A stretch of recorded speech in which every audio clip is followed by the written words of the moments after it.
धैर्य होना अत्यंत आवश्यक है। माली यदि किसी पेड़ को और घंटे से भी सींचते रहे तब भी फल तो मौसम आने पर ही लगेंगे। राधे राधे। हमारी जीवन यात्रा में धैर्य हमारा सबसे अच्छा मित्र है, क्योंकि यदि हमारे पास धैर्य है तो हम जो चाहें वो पा सकते हैं। धैर्य प्रतीक्षा करने की क्षमता नहीं है, बल्कि प्रतीक्षा करते समय एक अच्छा रवैया रखने की क्षमता है। धैर्य कड़वा है, लेकिन इसका फल मीठा है। गीता में कहा गया है, कोई भी अपने कर्म से भाग नहीं सकता, कर्म का फल तो भुगतना ही पड़ता है। धैर्य रखो। सभी चीजें आसान होने से पहले कठिन होती हैं।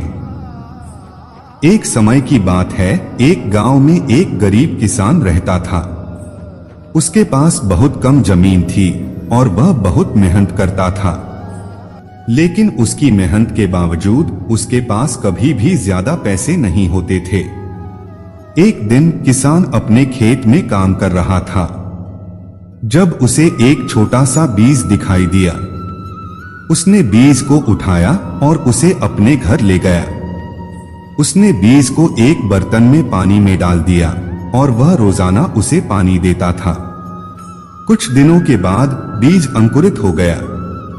किसान ने बीज को एक गमले में लगाया और वह रोजाना उसे पानी देता था।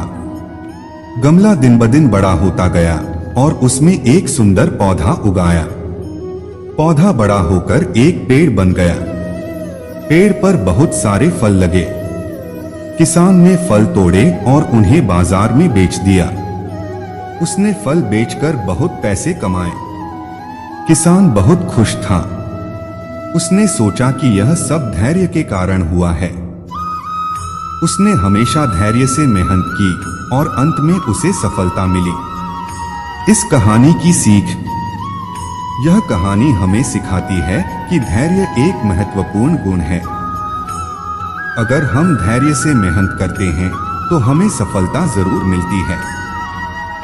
यहाँ कुछ बातें दी गई हैं जो हमें धैर्य के महत्व को समझने में मदद कर सकती हैं।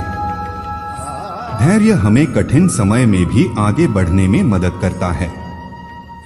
धैर्य हमें अपने लक्ष्यों को प्राप्त करने के लिए प्रेरित रखता है। धैर्य हमें दूसरों की मदद करने के लिए प्रेरित करता है। आइए हम सभी धैर्यवान बने और अपने जीवन में सफलता